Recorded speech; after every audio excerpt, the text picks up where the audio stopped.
如果我告诉你，在清朝雍正年间的一天早朝上，发生了一件极其诡异且让人窒息的事情。一个从广东千里迢迢赶到北京的官员，站在丹粉之下，满头大汗地汇报地方政务。他讲了足足1炷香的时间，口干舌燥，而坐在龙椅上的雍正皇帝眉头紧锁，眼神从疑惑变成了烦躁，最后直接打断了他。因为皇帝只听懂了哈的成，这不是段子，也不是野史里的笑话，这是真实发生在大清帝国权力中枢的政治危机。更扎心的是，这种事在古代根本不是孤立，他真会耽误政务，真会误了军情，真会让一纸救命的诏令传到地方以后变了味儿，甚至引发一场民变。你今天觉得大家说普通话是理所当然的事儿，可在古代，一个皇帝能不能听懂满朝大臣在说什么，一个地方官能不能听明白老百姓的诉状，背后其实藏着一整部惊心动魄的国家治理史。今天咱们就把这件事儿彻底讲透，古代到底有没有普通话？皇帝面对满口塑料官话的南方大臣，到底是怎么熬过来的？中国人到底花了20多年，才把这件看起来很小，实际却关系国家命脉的事儿慢慢做成。听到这里，如果你也喜欢这种从一个小问题讲透一整段大历史的内容，麻烦先在评论区留依据。你觉得古代最难懂的方言会不会就是闽南话和广东话？也顺手订阅一下，因为今天咱们要讲的绝对颠覆你的认知。让我们先把时间拨回几百年前，像看电影一样沉浸式还原一下古代朝堂和地方衙门里的真实语言现场。想象一下，你是一个福建泉州的知县，好不容易熬到了进京述职，你从小喝闽南水长大，说的是地道的闽南语。你到了北京，站在太和殿外，听着前面陕西官员的西北腔，江苏官员的吴侬软语，你心里已经开始发虚了。轮到你上前了，你深吸一口气，开始汇报泉州的海防和赋税。你自认为说得很清楚，但在雍正听来，你的发音就像是一串加密的乱码。雍正是个极度务实，甚至有点暴躁的皇帝，他每天要批阅几万字的奏折，要处理西北的军情，他的耐心是有限的。史料里记载了雍正的原话，他在朱批里直接吐槽，说每次引荐福建、广东的官员，听他们说话简直就像听鸟语，完全不明白在讲什么。大家想想这个画面，皇帝在台上急得拍桌子，大臣在台下急得冒冷汗，旁边的大太监和军机大臣拼命翻译，但很多时候连翻译都猜不准大臣到底是在要军饷还是在报灾情。这就是古代语言不通的致命现场，没有同声传译，没有录音回放，一句话听错可能就是几百颗人头的落地。除了朝堂，地方衙门更是重灾区。一个广东籍的官员被派到陕西当知府，他坐在大堂上，底下站着2个因为争水渠打官司的本地老汉。老汉用浓重的陕西土语疯狂输出，官员用广东官话大声呵斥，最后怎么判案全靠旁边一个本地师爷或者书吏在中间两头翻译。问题来了，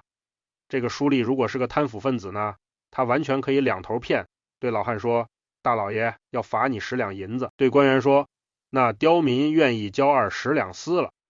官员听不懂，只能点头。这就是语言壁垒带来的权力寻租。在古代，语言不通，底层百姓就永远被隔在权力的门外，只能被中间的虚力像宰羊一样盘剥。现在我们要进入第一个反转，破除迷信，引入理性视角。很多人对古代语言有2个极大的误解。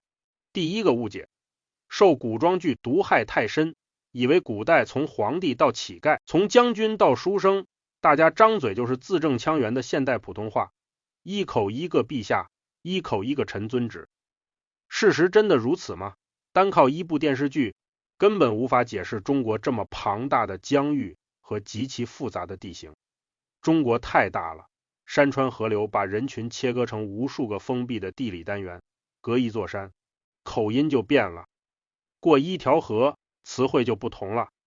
在古代那种没有高铁，没有电话，很多人一辈子没离开过家乡几十里地的条件下，指望全国统一说一种话，简直是天方夜谭。第二个误解，是现在网上很流行的一种方言原教旨主义，很多人争得面红耳赤，说粤语才是正宗的古汉语，或者说闽南语就是唐朝的普通话，甚至说客家话是中原雅言的活化石，这种想法太片面了。语言不是化石，它不可能被冷冻在一座山里1000年不变。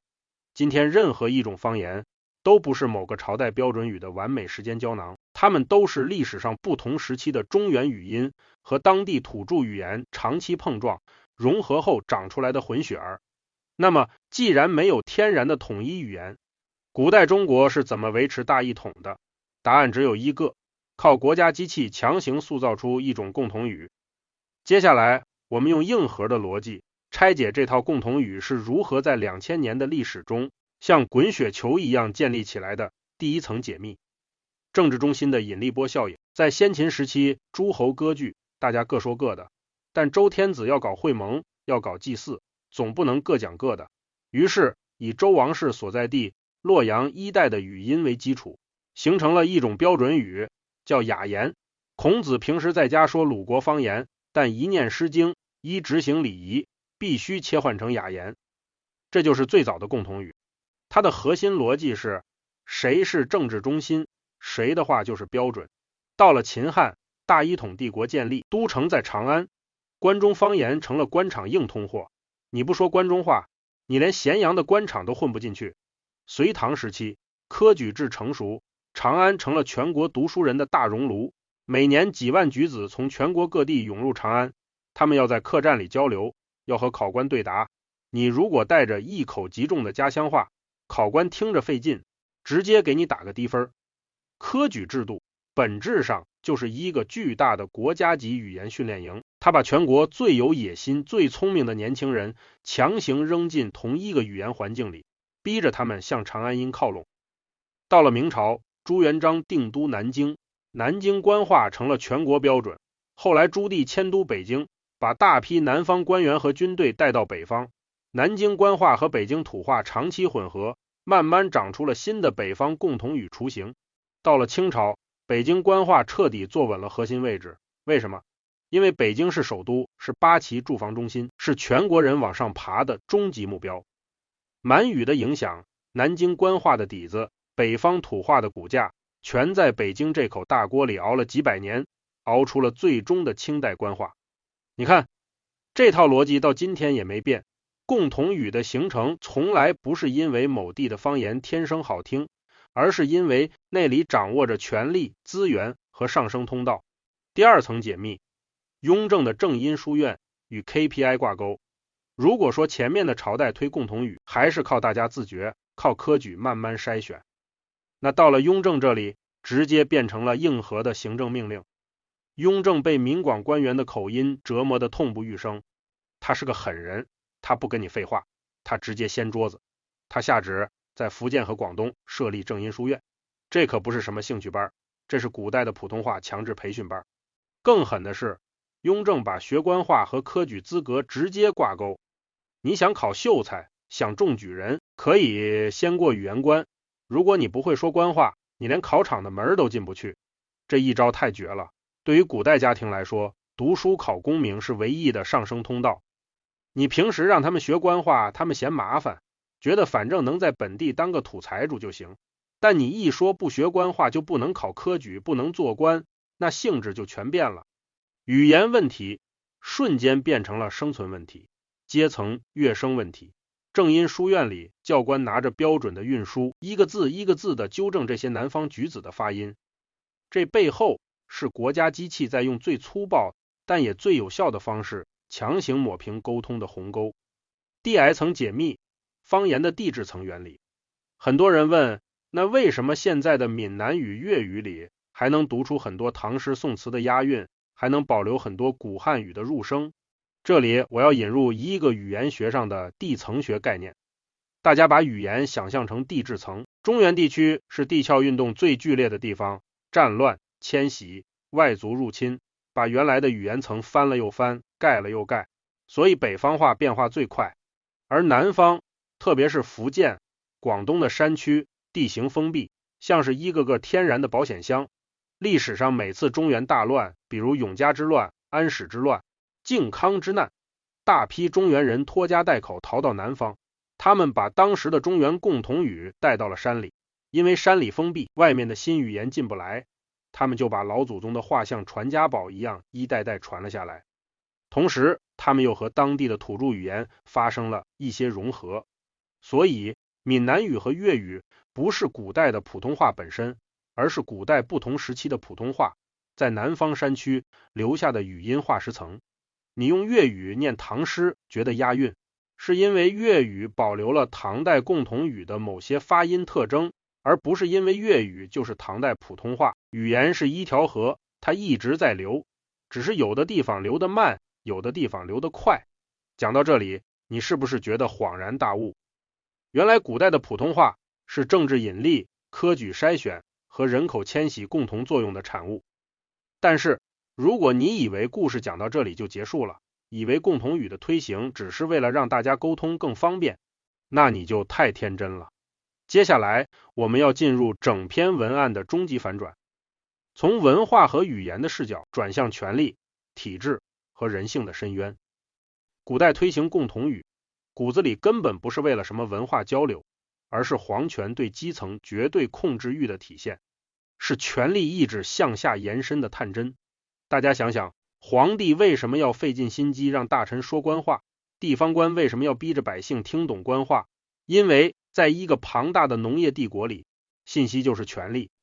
如果皇帝听不懂大臣的话，皇权就会被太监和近臣蒙蔽；如果地方官听不懂百姓的话，皇权就会被虚吏和乡绅架空。共同语是帝国运转的润滑油，更是皇权下探的钢针。雍正为什么要搞正音书院？真的是为了沟通顺畅吗？不，是因为清代实行回避制度，地方官必须跨省任职。一个浙江人要去四川当县令，他如果不懂四川话，或者四川百姓听不懂他的浙江官话，那这个县令就是个瞎子、聋子，他无法宣讲圣谕，无法审断冤案，无法征收赋税。更可怕的是，如果官方没有一套共同语，底层百姓在遇到冤屈时就无法直接向上级官员申诉，他们只能依赖本地的翻译，也就是那些把持地方权力的虚吏和送棍。这些中间人会把官方的政令扭曲，把百姓的诉求掩盖，从中渔利。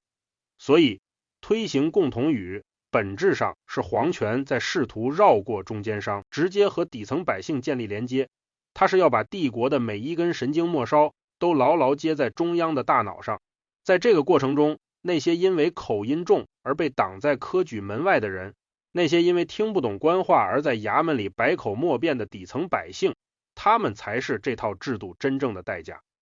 语言在这里变成了易到隐形的阶层壁垒。会不会说官话决定了你能不能进入权力体系，决定了你能不能在这个帝国里发出自己的声音。这就是古代语言史最冷酷的一面。我们以为我们在说话，其实是历史在借我们的嗓子传达帝国的意志。讲到这里，我们的情绪可能有些沉重，但这就是历史的真相。我们总结一下古代的共同语，表面上是沟通工具，骨子里是政治中心的引力体现，是科举制度的筛选机制，更是皇权控制基层的底层代码。真正的恐惧从来不来自听不懂对方的方言，真正的恐惧来自那些掌握着标准语定义权的人，用语言筑起高墙，把不会说话的人永远挡在门外。在漫长的历史长河中，那些在正音书院里苦苦纠正发音的南方举子，那些在衙门堂下因为语言不通而挨板子的百姓，他们用血肉之躯铺就了这条帝国共同语的道路。今天我们生活在一个推广普通话、交通便利、通讯发达的时代，我们不再需要像古人那样靠正音书院来救急，但回头看这段历史，还是会觉得很震撼，因为它提醒我们一件事，一个巨大文明的统一从来不是只靠刀剑和制度，它还靠声音，靠一种大家在正式场合愿意共同承认、共同遵守的声音。语言的统一从来不是为了消灭差异，而是为了让权力的声音能够毫无损耗地穿透帝国的每一寸土壤。方言和共同语从来不是死敌，共同语解决的是大范围协作和国家治理的问题，方言保存的是地方记忆、亲情纽带和文化基因。一个人能说标准语，也能保留家乡话，这才是最丰厚的状态。古代真正聪明的人，往往是两套都懂，在家说自家话，出门说官话，该正视时正视，该亲近时亲近。如果您也认同这种在历史细节中洞察文明底层逻辑的视角，如果您也觉得古代语言史远比我们想象的复杂和残酷，请在评论区打出我们的核心暗号“声音的权利”。也欢迎您分享你的家乡话里有没有哪个词其实是从古代官话里掉下来的化石？你或者你的长辈有没有因为方言不通而闹过什么难忘的误会？下一期我们将打开一份被封存1000年的绝密档案，带大家去看看古代没有普通话。那古代的密码和黑话是怎么运作的？那些在江湖上行走的镖师，在朝堂上密谋的权臣，到底用什么样的语言系统来确保自己的秘密不被敌人窃听？今晚这段咱们就先讲到这里，希望您以后再听到古装剧里那句字正腔圆的陛下。臣有本奏，想到的不只是剧情的推进，而是几千年国家机器为了听懂彼此所付出的巨大代价和冷酷算计。我们下一期再见。